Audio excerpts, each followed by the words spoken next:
Sabah al-Khair. In this video I want to talk with you about Arabic verbs whose first letter in their judr is either a waw or a ya.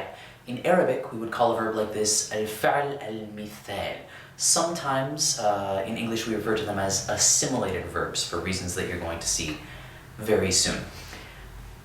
They conjugate slightly differently sometimes, and in this video what I want to do is bring your attention to some of the more important exceptions and idiosyncrasies in terms of how they work.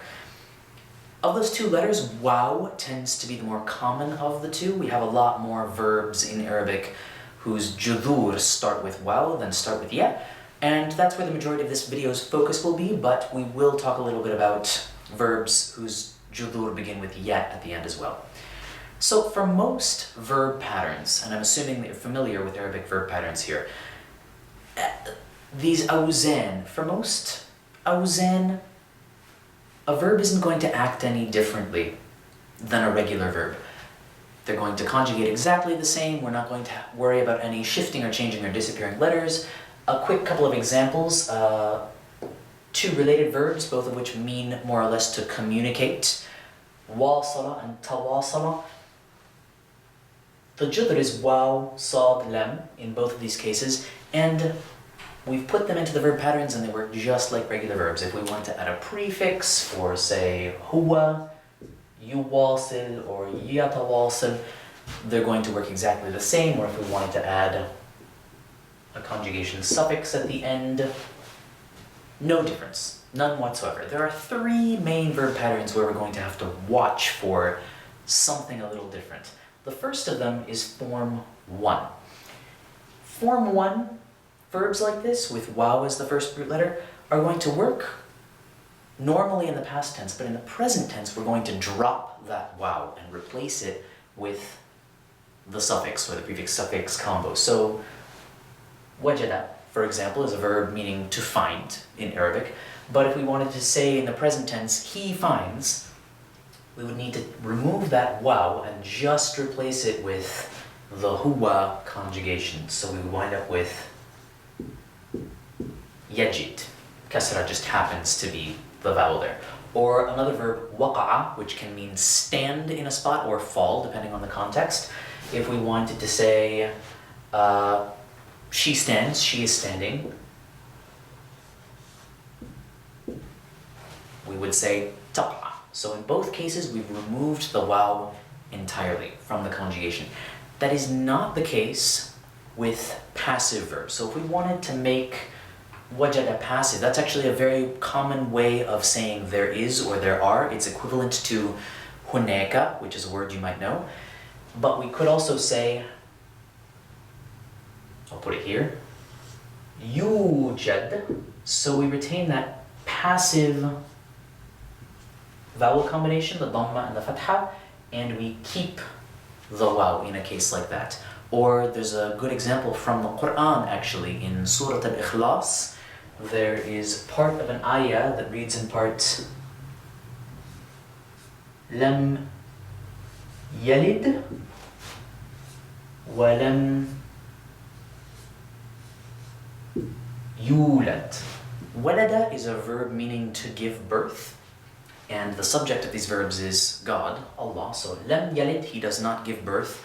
Walam yulad, he has not been begotten. So from our verb, we've removed the waw when we're talking about the active voice, and we retain the waw when we're talking about the passive voice.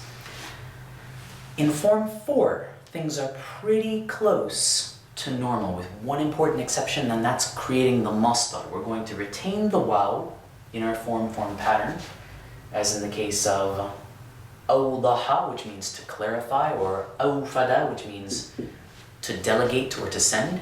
And in the present tense, yudah, yudih, and yufid. We keep that waw, we have our normal vowels, but because of the masdar pattern, which is if'al, we have a kasra on this first letter. And the strength of the kasra means that our waw needs to match that kasra, so it actually turns into a ya. So the masdar of awdaha would be idah. And the masdar of afwada would be ifad. It helps to remember that formal Arabic can't tolerate the vowel combination u because it sounds gross. So if we tried to retain the waw here, we would have iudah or iufad, which are not permissible in Arabic. It's just not something we can do. For the same reason, in Form 8, something slightly different happens. Form 8 pattern is ifta'ala. So our waw would be taking the place of that fa. But once again, if we did that, we would have the same problem because of the way these verbs are structured. We would wind up with an ew sound. So we have a different solution, which is the waw assimilates and cohabitates with the ta that's part of the pattern. So ittasala, which is a verb meaning to be in contact with, or sometimes to telephone someone, attasal bishakhs. There is a waw that is part of the root, but it's not represented here as a waw. Instead, it is represented, sort of, under this shadda. It's as though the waw has temporarily become a ta in order to comply with the rules of Arabic. Same thing with another verb, ittasafa, which sort of means to be characterized by, from wasf, which means a description. That is our judr. We do have a waw, but the waw is hiding. The waw is sort of latent in this particular structure. So, as you're listening and reading, it's good to remember that if you encounter a new verb in the present tense whose root only seems to have 2 letters, or if you encounter a verb that only seems to have 2 letters of a root, but you do have that double ta, there's a very good chance that what you're actually dealing with is a fa'al mithal with a waw that has temporarily disappeared just because of the rules of Arabic. So verbs whose roots begin with ya are much less common, but I do want to talk about them a little bit just in case someone tries to claim that they don't exist. The good news is the ya isn't going to change or morph or disappear in the same way that waw does ordinarily. So just a couple of examples, the verb yabisa or yabusa.